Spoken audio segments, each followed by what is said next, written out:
열두 제자 중에 하나로서 디드모라 불리는 도마는 예수께서 오셨을 때에 함께 있지 아니한지라. 다른 제자들이 그에게 이르되 우리가 주를 보았노라 하니, 도마가 이르되 내가 그의 손에 못자국을 보며 내 손가락을 그 못자국에 넣으며 내 손을 그 옆구리에 넣어보지 않고는 믿지 아니하겠노라 하니라. 여드레를 지나서 제자들이 다시 집안에 있을 때에 도마도 함께 있고 문들이 닫혔는데, 예수께서 오사 가운데 서서 이르시되 너희에게 평강이 있을지어다 하시고, 도마에게 이르시되 내 손가락을 이리 내밀어 내 손을 보고 내 손을 내밀어 내 옆구리에 넣어보라.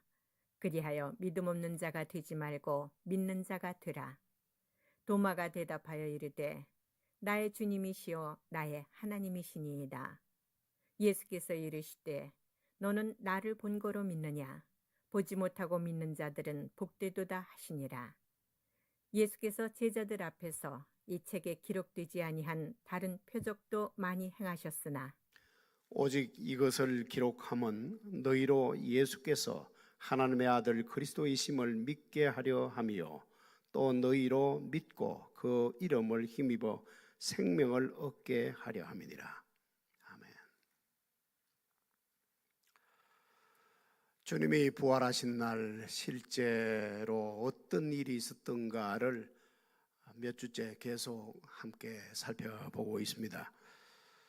혹 어떤 분들에게는 주님의 부활에 관한 말씀을 제가 너무 많이 한다는 느낌을 드릴지도 모르겠습니다.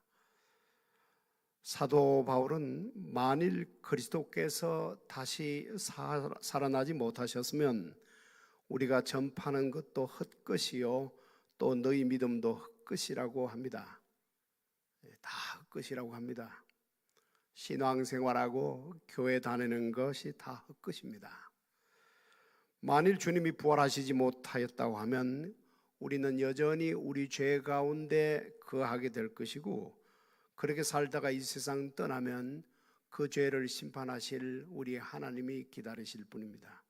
그러니 믿음도 헛된 것이고 소망도 헛소망이 되고 맙니다. 주님의 부활을 확실하게 아는 것은 아무리 강조해도 부족합니다. 우리가 진정으로 이 세상과 하늘나라를 믿는다면 예수님의 부활만은 확실하게 알아야 합니다. 지난번에는 마리아를 중심으로 살펴보았습니다. 오늘은 도마를 중심으로 살펴보도록 하겠습니다. 마리아는 주님 부활하신 날 새벽에 주님의 무덤을 2번 찾아갔습니다. 첫 번째 갔을 때는 곧 이어서 요한과 베드로도 뒤따라 무덤에 갔습니다. 2번째 갔을 때는 마리아야라고 하시는 우리 주님의 음성을 또 들었습니다. 이 음성을 듣고서 마리아는 숨가쁘게 다시 내려가서 제자들에게 이 사실을 알렸습니다. 이때 정확히 마리아가 어느 제자들에게 이 사실을 알렸는지는 잘 모르겠습니다. 이때는 제자들이 두려워서 다 흩어져 있었던 때입니다. 제자들이 모인 것은 이날 저녁이었습니다. 마리아가 주님을 보았다는 소문을 듣고는 급히 다들 모이게 되었을 것입니다. 이때 제자들은 유대인들이 두려워서 안에서 문을 잠그어 걸었습니다. 두려웠으니까 당연히 얼굴들도 다 같이 돌처럼 굳어 있었을 거예요. 그런데 어느 순간 둘러보니 자기들 가운데 부활하신 주님이 오셔서 서 계셨습니다. 여러분, 서 계셨다는 말씀이 또 중요한 말씀입니다. 새벽 무덤에서도 부활하신 주님은 막달라 마리아 뒤에 서 계셨습니다. 오늘 저녁 방 안에서도 주님은 제자들 가운데 서 계십니다. 서 있다는 말은 발이 땅바닥에, 바닥에 닿아 있다는 뜻이죠. 부활하신 주님이 어떤 영체로 또는 환영처럼 공중에 썩 나타나셨다가 사라진 것이 아니라는 뜻입니다. 서 계셨어요. 그 발이 땅에 닿으시는 모습으로 새벽 마리아 뒤에도 서 계셨고 저녁 제자들 가운데도 서 계셨습니다. 주님의 부활 사건은 이토록 실제적이고 손으로 잡을 수 있을 만큼 생생한 사건이었다는 뜻입니다. 다음 서 계시는 주님은 입을 열어 이렇게 말씀해 주십니다. 너희에게 평강이 있을지어다. 주님은 이 말씀을 십자가 지시기 전에도 해 주셨습니다. 그런데 이제 십자가를 통과하시고 부활하신 후에도 이 말씀을 또 들려주십니다. 십자가 지시기 전에 이 말씀을 해 주셨을 때만 해도 제자들의 마음은 조금 더 평안하지를 않았습니다. 계속 불안하고 두렵기만 했습니다. 그러나 이제 주님이 다시 이 말씀을 들려주십니다. 다 지나갔기 때문입니다. 이제는 다 끝났어요. 그 끔찍한 십자가도 지나갔고 고통스러운 죽음도 지나갔습니다. 불안도 염려도 고뇌도 슬픔도 아픔도 다 지나갔으니만큼 주님도 평안하시고 또 제자들도 평안하라 하십니다. 너희에게 평강이 있을지어다. 혹 어떤 사람은 이 말씀을 이스라엘 사람들이 늘 하는 그저 인사말 샬롬 정도로 이해하실지도 모르겠습니다. 그러나 같은 말도 누가 어떤 상황에서 어느 때에 그 말을 하느냐에 따라서 의미가 달라지는 것이지요. 온갖 능력을 다 당하시고 참혹하게 채찍질 당하시고 못 박히시고 피와 물을 쏟으시면서 죽으시고 다시 살아나신 후에 이 말씀을 하십니다. 너희에게 평강이 있을지어다. 이어서 주님은 주님 자신의 못자국과 창자국을 보여주십니다. 이렇게 하시면서 제자들 가운데 나타나신 그분이 며칠 전 골고다에서 죽으신 바로 그분이라는 것을 주님 자신이 확정시켜 주시는 것입니다. 성경을 보면 부활하신 주님을 못 알아보는 장면이 드러나옵니다. 엠마오로 가는 두 제자들도 그랬어요. 자기들 속에 끼어들어서 같이 말을 나누는 그분이 부활하신 주님이라는 것을 그 두 제자는 알아보질 못했습니다. 또 갈릴리 산 언덕에서도 그랬습니다. 주님이 그곳에서도 나타나 주시는데 제자들 가운데는 그분이 부활하신 주님이라는 것을 알아보질 못했습니다. 그러니까 지금 못자국과 창자국 난 모습을 그대로 보여주시는 것이 참 의미가 있단 말이죠. 이것으로 더 이상 제자들은 혼란을 겪지 않아도 됩니다. 자기들 앞에 서 계시는 그분이 바로 그분입니다. 골고다에서 무참히 못 박혀 죽으신 바로 그분이십니다. 여러분, 부활하신 몸은, 부활체는 다시는 죽지 아니할 몸입니다. 영원히 그 몸으로 가는 그 몸인데, 그런 몸에 주님의 상처가 그대로 있었다고 하는 것은 하늘나라에서도 그대로 있을 것이라는 뜻입니다. 요한계시록을 보면 성도들이 찬양과 경배를 올려드리는데 죽임 당하신 어린 양에게 경배와 찬양을 올려드립니다. 주님이 서신 눈부신 왕관 앞에 찬양과 경배를 드리는 것이 아니고 주님의 몸에 나 있는 그 못자국과 창자국을 보면서 경배를 드립니다. 그래서 어떤 분들은 이렇게 말합니다. 천국에서 유일한 불구자는 예수님이시다. 그러나 그 불구를 보면서 성도들은 더 경배하고 찬양합니다. 그 못자국과 창자국을 보면서 영원토록 주님의 은혜를 더 감격하고 더 찬양하게 될 것입니다. 부활하신 그날 저녁에 주님이 제자들에게 보여주신 것은 바로 이 못자국과 창자국이었습니다. 그런데 그때 도마는 그 자리에 없었어요. 어디에 가서 무엇을 했는지 이 결정적인 순간에 도마의 얼굴이 보이질 아니합니다. 성경에 등장하는 도마의 모습을 자세히 들여다보면 그 성격에 어떤 특징이 있습니다. 나사로가 병들어 죽게 되었다는 말을 들으시고는 주님은 베다니에로 다시 가자 하셨습니다. 제자들이 모두 반대했습니다. 며칠 전에도 유대인들이 돌을 집어들어 쳐 죽이려고 했는데 거기로 또 가자는 말입니까? 하면서 반대를 했습니다. 그러나 그때 도마는 이렇게 말합니다. 우리도 주님과 함께 죽으러 가자. 도마가 무슨 마음으로 이 말을 했는지는 그 뒤에 도마가 한 말을 여러 말들을 종합해서 같이 보아야 제대로 이해가 될 수 있습니다. 물론 이 말의 일차적인 의미는 주님을 뜨겁게 사랑하고 뜨겁게 주님을 따랐기 때문에 한 말입니다. 그러나 뒤에 주님이 아버지 집에 가신다고 그러고 또 가면 처소를 예비하겠다고 하시면서 내가 가는 길을 너희가 알리라 하셨을 때 도마는 주께로 어디로 가시는지 우리가 알지 못하거늘 그 길을 어찌 알겠삼나이까 하고 좀 퉁명스럽게 말을 합니다. 그리고 오늘은 내 손을 그 못자국과 창자국에 집어넣어 보기 전에는 주님의 부활을 내가 믿지 않겠다라고 소리를 지릅니다.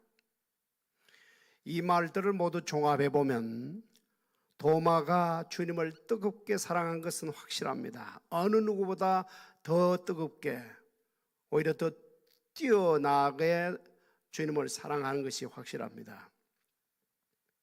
그러나 반대로 주님에게 실망을 하게 되면 그 누구보다도 더 크게 실망하는 타입이 바로 이 도마와 같은 타입입니다. 이 성격이 극과 극을 달리던 타입입니다. 성격과 기질이 우울질에 속한 성격과 기질이었어요. 대체로 우울질에 속한 사람들이 이런 경향을 잘 보입니다. 베드로가 다혈질이라면 도마는 우울질입니다. 우울질에 속한 사람들은 성격이 우울하다 보니까 일이 확실하지가 아니하면 쉽게 불안해합니다. 그래서 우울질 사람들은 완벽주의를 추구하는 경향이 있습니다.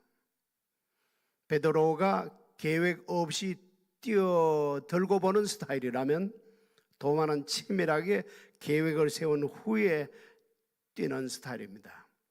그렇기 때문에 일이 생각지 않았던 결과가 되어지면 아주 쉽게 낙심합니다. 그래서 우울질에 속한 사람들은 비관적인 생각과 말을 잘 합니다. 이제 죽었다라든가 망했다, 끝났다, 안 된다 이런 말을 잘 합니다. 우리 모두 죽으러 가자 라고 소리를 지른 것도 도마가 우울질에 속한 사람이었기 때문입니다. 내 손가락으로 집어넣어 보기 전에는 나는 믿지 않겠다라고 한 것도 도마가 완벽주의를 추구하는 그런 기질의 소유자였기 때문입니다. 또 성격이 내성적이기 때문에 우울질은 쉽게 귀찮아합니다. 쉽게 피곤해합니다. 그저 혼자 있고 싶어합니다. 틀림없이 도마는 혼자 있고 싶었을 거예요. 누구보다도 주님을 사랑했고 따랐는데 결과가 그렇게 되어버린 모습을 보고는 누구보다도 더 절망했을 것입니다. 다 귀찮았을 거예요. 다 싫었을 것입니다. 그런데 어떤 여자들이 주님 부활한 것을 보았다고 소리를 또 하는 것을 들으면서 또 옆에 있는 형제들 가운데도 그렇게 말하는 모습을 보면서 그러면 그럴수록 오히려 더 어디 멀리 가버리고 싶었을 것입니다. 도마는 아주 체질적으로 전형적인 우울질입니다. 틀림없이 그래서 도마는 지난 일주일 동안 어딜 가서 혼자 있었을 거예요. 여러분, 그러나 이렇게 하면 마음고생이 더 커진다는 것이 문제입니다. 도마가 그 시간 그 자리에 없었기 때문에 도마 개인적으로는 얼마나 큰 손실을 겪었습니까? 부활하신 주님을 만나서 모두가 어쩔 줄 몰라 했던 그때에 도마 혼자만 일주일간 속으로 죽어갔습니다. 여러분, 우리 믿는 사람들은 모이기를 힘써야 합니다. 모여서 교제하는 속에 주님의 음성도 들을 수 있기 때문에 모이기를 힘써야 합니다. 너희 두세 사람이 내 이름으로 모이는 곳에는 나도 그들 중에 있느니라 하셨습니다. 그렇기 때문에 모임 가운데서 쉽게 주님의 음성을 들을 수도 있어요. 히브리서 기자도 모이기를 패하는 어떤 사람들의 습관과 같이 하지 말고 오직 구원하여 그날이 가까움을 볼수록 더욱 그리하자라고 권면합니다. 이 코로나 때문에 우리가 쉽게 모이지 못하게 된 것이 얼마나 안타까운지 모르겠습니다. 그러나 대면으로 모이질 못하면 비대면으로라도 모여야 합니다. 카톡으로 모이든지 줌으로든지 모여야 합니다. 특히 오늘 같은 날은 목장 있는 날인데 이런 목장 모임이 있는 날에는 더더욱 모여야 합니다. 목장 모임 인도자 질문서를 서로 보아가면서 오늘 들으신 말씀 중심으로 서로 교제해 보시기를 바랍니다. 이 도마의 경우를 보면서 우리가 반드시 이 교훈을 받아야 합니다. 참으로 감동적인 것은 이런 도마를 위해서 주님이 다시 제자들을 찾아주셨다는 점입니다. 26절을 봅니다. 8해를 지나서 제자들이 다시 집 안에 있을 때에 도마도 함께 있고 문들이 닫혔는데 예수께서 오사 가운데 서서 이르시되 너희에게 평강이 있을지어다 하시고, 일주일 전에는 도마가 없는 그 자리에 주님이 나타나 주셨는데 일주일 후인 오늘 저녁에는 도마도 있는 그 모임에 주님이 또 찾아와 주셨습니다. 그러나 앞뒤 말씀을 종합해 보면 이 방문은 오직 한 사람 도마를 위해서입니다. 그런데 일주일 전에도 그러하셨는데 오늘 저녁에도 주님은 제자들 가운데 오셔서 서 계십니다. 여러분, 또 서 계세요? 일주일 전 새벽 무덤에서도 막달라 마리아 뒤에서도 서 계셨습니다. 또 일주일 전 그 방 안에서도 주님은 서 계셨습니다. 일주일 후 오늘 방 안에서도 주님은 서 계십니다. 절대로 우리 주님이 유령이나 환영처럼 그렇게 썩 나타났다 썩 사라져버린 그런 일이 아니었다는 것, 주님은 이렇게 그 발이 땅에 닿을 수 있는 실체였다는 것, 실질적이고 구체적이었다는 것을 이렇게 성경은 자세히 기록해 놓고 있습니다. 또 일주일 전에 그러셨던 것처럼 오늘 또 주님은 평강이 있을지어다 하십니다. 그 끔찍한 고통을 통과하신 후에 누리는 그 평강은 모든 믿는 자들이 다 함께 누려야 할 것이기 때문에 도마도 누려야 하는 것입니다. 10명이 다 누렸으니까 한 명쯤은 안 누려도 되는 것이 아닙니다. 우리 주님은 그런 분이 아니세요. 그렇게 하시는 분이 아니에요. 그 평강 맛보지 못했던 도마를 생각하시는 거죠. 여러분, 절대로 우리 주님은 소수를 무시하시지 않습니다. 한 사람을 경시하시지 않습니다. 오늘 집에서 예배를 드릴 수밖에 없는 우리 모두에게 또 주님은 그렇게 하실 것을 믿으시기를 바랍니다. 그것도 가족 전체를 한꺼번에 하시질 아니에요. 가족 구성원 한 사람 한 사람 개별적으로 너에게 평강이 있을지어다 라고 하시는 주님을 꼭 믿으시기를 바랍니다. 그럼 이번에는 주님이 도마에게 해주신 그 말씀, 내 손가락을 이리 내밀어 내 손을 보고 네 손을 내밀어 내 옆구리에 넣어보라. 그리하여 믿음 없는 자가 되지 말고 믿는 자가 되라 라고 하신 말씀을 생각해 보도록 하겠습니다. 여러분, 이 말은 사실은 일주일 전에 도마가 한 말이에요. 도마가 한 말입니다. 그러니까 주님은 도마의 그 말을 들으셨다는 뜻이죠.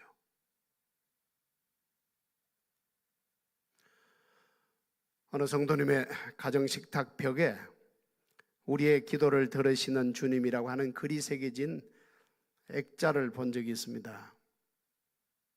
여러분, 도마의 말을 들으신 주님을 다시 기억하면서 특별히 가족들이 모여서 식사기도 할 때 아이들 앞에서 믿음을 가지고 기도하시기 바랍니다.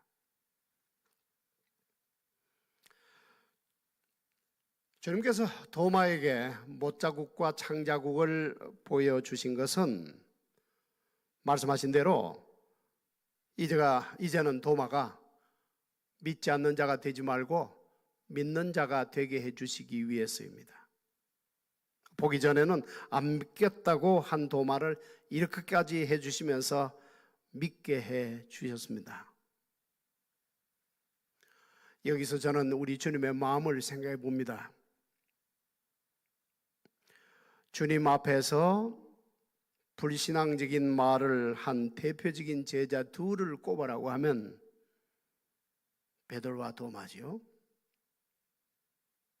주님을 가장 실망시켜 드린 두 제자를 꼽으라고 해도 베드로와 도마일 것입니다. 베드로는 3번이나 주님을 부인했습니다. 도마는 믿지 않겠다고 또 소리를 질렀습니다. 그런데 이렇게 한 두 제자를 찾아오신 주님의 모습을 보면 한 가지 공통점이 있어요. 그것은 꾸짖지 아니하신다는 점입니다. 베드로도 꾸짖으시지 않았고 오늘 도마도 꾸짖으시지를 않습니다. 여러분, 다시 찾아와 주신 우리 주님의 이유가 도마를 책망하시기 위해서가 아니었죠. 아닙니다. 주님의 입에서 그 비슷한 말씀을 우리가 찾아볼 수가 없습니다. 도마 스스로가 그렇게 느꼈었는지는 몰라도 사랑의 주님, 그 주님의 마음에는 도마를 사랑하는 마음밖에 없었어요. 그렇다면 오늘 주님께서 도마에게 주님인 당신 자신의 상처를 보여주신 것은 절대로 도마를 책망하시는 뜻이 아닙니다. 제 가슴에 와닿는 감동은 그 상처로 도마의 상처를 삼해 주신 것입니다. 호세아서에 이런 말씀이 있습니다. 오라 우리가 여호와께로 돌아가자. 여호와께서 우리를 찢으셨으나 도로 나게 하실 것이요 우리를 치셨으나 싸매어 주실 것입니다. 그렇습니다. 주님이 도마에게 주님 자신의 상처를 보여주신 것은 도마의 상처를 싸매 주시기 위해서였습니다. 도마의 그 어두컴컴한 어둡고 칙칙한 그 우울증을 그로 말미암아 생긴 그 상처를 주님의 상처로 싸매 주신 거예요. 여러분, 우리들의 상처는, 우리 마음의 상처는 오직 주님의 상처로만 고침받을 수가 있습니다.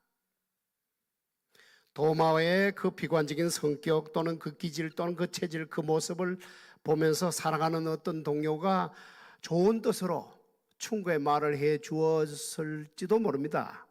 그 성격 좀 고쳐보라고 충고해 주었을지도 몰라요. 물론 충고는 좋은 것이죠. 그러나 여러분, 어떤 사람의 말도 사람 마음의 상처는 고쳐줄 수가 없습니다. 오히려 걸으면 걸을수록 그 사람의 상처는 더 깊어질 수가 있어요. 틀림없이 그래서 도마가 그렇게 소리를 질렀을 거예요. 내 손가락을 그 못자국과 창자국에 집어넣어 보기 전에는 나는 믿지 않겠다고 소리를 지른 것은 도마가 주님을 덜 사랑했기 때문이 아니고 하도 주변에서 봤다 나는 봤다고 하니까 그 친구들이 미워서 그래서 아마 그렇게 소리를 질렀을 거예요. 여러분, 마음의 상처는 오직 하나님만이 고쳐주실 수가 있습니다. 도마의 상처를 주님은 자신의 상처로 싸매 주셨습니다. 그래서 도마는 치유받았습니까? 받았지요. 받았습니다. 주님께서 그렇게 해주셨을 때 도마가 외친 말을 보니 그렇습니다. 주님께서 그렇게 감사 주셨을 때 도마는 나의 주 나의 하나님이여 하고 외쳤습니다. 여러분, 성경 전체를 통해서 사람의 입에서 예수님을 향해 하나님이라고 고백한 것은 도마가 처음이고 마지막입니다. 영혼도 구원받고 마음도 가뿐하게 치유받았을 때 도마는 너무나 감격해서 예수님을 향해서 하나님이라고 고백했습니다. 도마가 이렇게 했을 때 우리 주님이 또 어떻게 하셨는가도 우리가 자세히 볼 필요가 있습니다. 사도 바울과 사도 바나바가 루스드라에서 나면서 걷지 못하게 된 사람을 고쳐 주었더니 그 지방 사람들이 두 사도를 신이라 하면서 제사까지 드리려고 했습니다. 그때 사도들은 두 손을 저으면서 우리도 여러분들과 같은 성정을 가진 사람입니다 하면서 제사 드리지 못하게 했습니다. 백부장 고넬료 집에 갔을 때 그 백부장도 그 고넬료도 베드로 앞에 엎드려 절을 하려고 했습니다. 또 실제로 절을 했습니다. 그때 베드로도 일어나시오 나도 사람이요 하고 일으켜 세웠습니다. 요한이 천사에게 절을 하려고 했을 때에 천사도 요한에게 그러지 말라고 했습니다. 절은 오직 하나님께만 드리십시오 하고 자신에게 그렇게 하지 말 것을 부탁했습니다. 오늘 예수님은 어떻게 하십니까? 도마가 예수님을 향해서 나의 주 나의 하나님이라고 고백했을 때 예수님은 그러면 안 된다고 금하시지 않았습니다. 사랑하는 성도 여러분, 오늘 여러분이 예수님을 향해서 하나님이라고 고백하는 것도 예수님은 금하시지 않습니다. 오히려 더 기뻐하십니다. 마침내 도마의 수준에 이르게 된 것을 보시면서 무척 기뻐하실 것입니다. 예수님을 향해서 나의 하나님이라고 담대하게 마음껏 고백할 수 있기를 바랍니다. 마지막으로 오늘 주님은 도마에게 이렇게 들려주십니다. 너는 나를 본고로 믿느냐? 보지 못하고 믿는 자들은 복되도다. 여러분, 이 말씀도 절대로 예수님이 도마를 꾸짖는 말씀으로만 듣지 마시길 바랍니다. 모르겠어요. 도마 자신은 그렇게 들었을지 몰라도 적어도 우리 주님의 마음은 그런 마음이 아닙니다. 여러분 다시 생각해 보십시오. 도마를 꾸짖기 위해서, 도마를 책망하시기 위해서 다시 찾아오신 것이 아니잖아요. 그런 모습을 우리 주님이 보이신 적이 없습니다. 베드로에게도 도마에게도 또 다른 어떤 제자들에게도 주님이 그런 모습을 보이신 적이 없어요. 얼마나 도마를 사랑하셨던지 다시 찾아와 주신 것입니다. 여러분, 이 말씀은 우리 주님이 좀 멀리 내다보시면서 하신 말씀입니다. 예수님을 더 이상 보지 못하게 될 사람들을 생각하면서 이 말씀을 하신 거예요.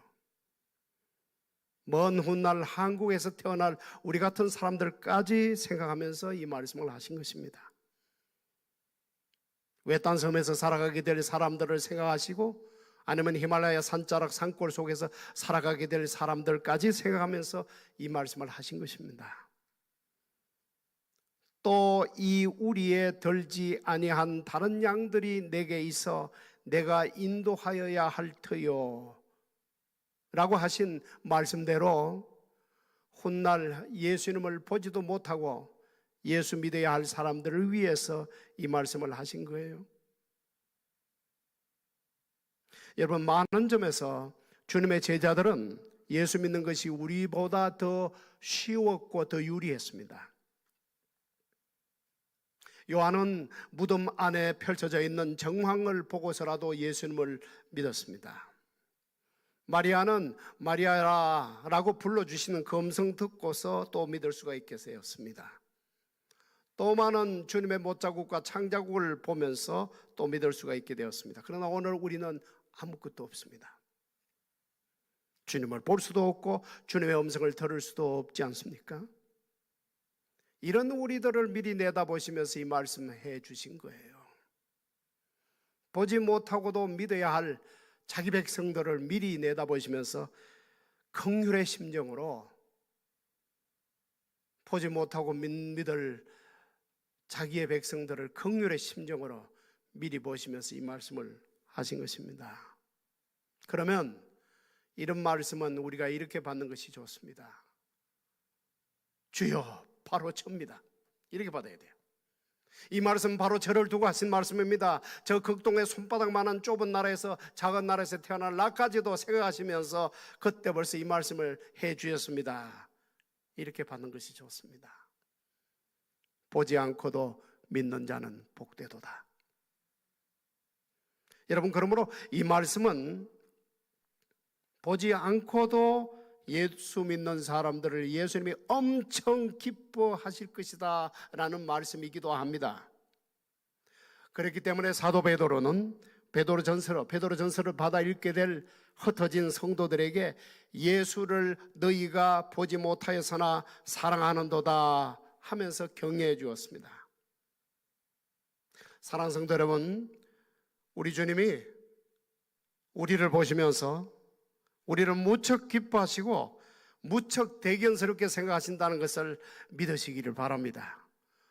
보지 않고도 믿는 자는 복되도다 하시면서 날마다 우리를 축복해 주신다는 것을 믿으시기를 바랍니다. 거우 도마는 어떻게 되었을까요?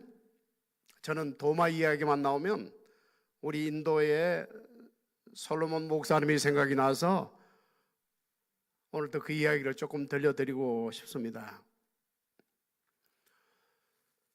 주님을 향해서 그렇게 뜨겁게 신앙 고백을 한 도마는 그 후 인도에 갔습니다. 땅끝까지 가서 전하라고 하신 주님의 말씀에 순종해서 인도에까지 갔어요.